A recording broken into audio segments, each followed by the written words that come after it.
Hello बच्चों, आज हम लोग चैप्टर 2 एक्सरसाइज 2.2 लगाएंगे।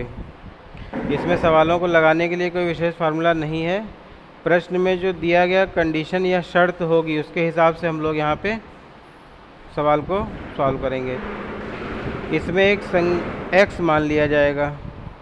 जो चीज़ हमें निकालनी रहेगी या नहीं पता है उसको हम एक्स मानेंगे। इसमें वही हमारा जो है वो चर राशि हो जाएगी। अब ये पहला सवाल हमारा है कि यदि 11 के 3 गुणज लगातार 3 गुणज 300 को का योग जो है 363 है, तो उन्हें ज्ञात करिए। अब गुणज का मतलब होता है जैसे एक संख्या 3 ले लें तो 3 का 1 से गुणा करेंगे तो पहला गुणज, 3 से 2 से करेंगे दूसरा गुणज, 3 का 3 से करें तो तीसरा। ऐसे बहुत से 8 से कर दो, 9 से कर दो, जितना गुणा करोगे वो 3 का गुणज बन जाएगा। अब 11 के कौन से गुणज है ये तो हमें पता नहीं है, तो संख्या हम यहाँ x मानेंगे। जैसे ये x है 1 है तो इसी तरह x मान लिया। अब अगली संख्या यहाँ 1 + 1 2 मिलती है, तो अब हम x में x + 1 कर देंगे, फिर x + 2 कर देंगे। जो लगातार 3 संख्याओं की बात होती है उसका यही मतलब होता है कि लगातार गुणज मिल गए। अब इनका योग करना, योग हम सम कर देंगे, जोड़ेंगे, 363 के बराबर है। ये एक लाइन जो लिखी जाएगी अकॉर्डिंग टू क्वेश्चन आएगी। 11 कॉमन ले लें तो इसमें सॉल्व करेंगे, 11 नीचे आके कट जाएगा ये, फिर ऐसे सॉल्व करके यहाँ पे ये 3x बराबर 30, x बराबर 10 कट जाएगा डिवाइड। वो स्टेप हम लिखे नहीं, आपको शो करना है। x का मान आया 10, तो पहला गुणज क्या बन जाएगा? पहला गुणज बराबर 11 × 10 यानी कि 110। जो चीज़ें माने थे वही आंसर बनेंगे, और जो x हमने चर राशि मानी है उसका मान जो आया है वो वापस वहाँ रख देंगे। तो दूसरा क्या बन जाएगा? 11 × 11 121। तीसरा क्या बन जाएगा? 11 × 12 यानी कि 132।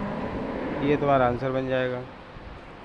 ऐसे कोई भी सवाल दिया रहे, जैसे कि दूसरा देखते हैं। इसमें लिखा है 2 पूर्ण संख्याओं का अंतर 66 है। अब अंतर 66 है यानी कि अगर एक संख्या x मानेंगे तो दूसरी 66 + x हो जाएगी। ये 66 बढ़ जाए उसमें तभी अंतर दिखेगा। फिर अनुपात दिया गया है तो ये संख्याएं बताइए। तो माना पहली संख्या बराबर x, तो दूसरी क्या हो जाएगी? x + 66। अगर इन दोनों का अंतर आप देखोगे तो 66 आएगा, हमने 66 बढ़ा दिया इसको। इन दोनों में अनुपात तो अभी अकॉर्डिंग टू क्वेश्चन करोगे। अनुपात का मतलब ये है कि x बटे x + 66 ये बराबर है 2/5 के।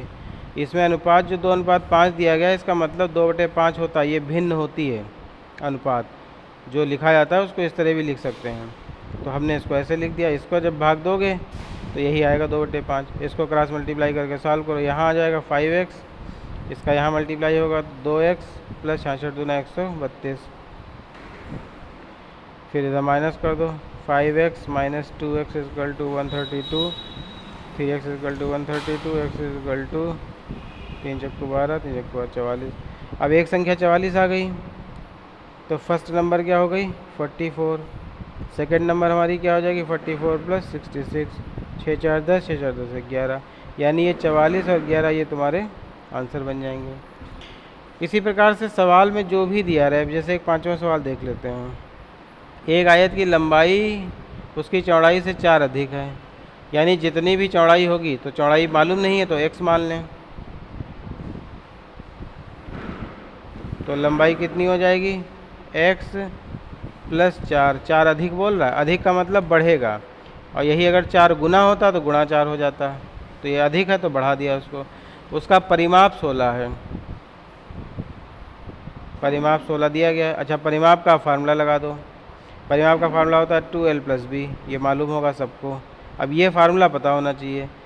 सवाल लगाने का तरीके में कोई विशेष नहीं है, वो तो सवाल में दी गई कंडीशन के हिसाब से हम उसको सॉल्व करेंगे। लेकिन अब यहाँ जैसे परिमाप दिया गया तो परिमाप का जो फार्मूला लगेगा वो हमें पता रहता है पहले से। नहीं पता है तो ये आप फार्मूले लिख लें पुरानी किताबों से, या जो इसमें दिए गए उसको याद कर लें, सॉल्व करो, वैल्यू रखो। 2x + x + 4 = 16 है, 2 नीचे आ जाएगा। 2x + 4 बराबर 16/2, 2 × 2 = 16। 2x = 8 - 4, x = 4/2, 2 दूनी 4। एक्स का मान कितना आ गया? 2। अब एक्स का मान जब 2 आया तो ये 2 क्या बन गई? चौड़ाई 2 हो गई। लंबाई कितनी हो जाएगी? 4 + 2, 2 का रखोगे मान यहाँ पे तो 6। ये सेंटीमीटर है, सेंटीमीटर में आंसर हो जाएगा। ये आंसर हो गया इसका। तो इसमें आज 1 से क्वेश्चन 5 तक ही अटेम्प्ट करिए। जो हमने समझाया उसको समझ के उसका नोट बनाएं और फिर क्वेश्चंस लगाएं स्वयं। कॉपी करने की कोशिश नहीं करें। सवाल जो दिया गया है उसको सीखो और स्वयं लगाओ। देखो कि जो सवाल कह रहा है क्या वो हमें समझ आ रहा है, और उसी के हिसाब से ये बनाना रहता है कंडीशन जो भी है, फिर सॉल्व करो। तो आज का काम ये है कि इसी को करेंगे। एक्सरसाइज 2.2 क्वेश्चन नंबर होमवर्क आपका क्या जाएगा? 1 to 5।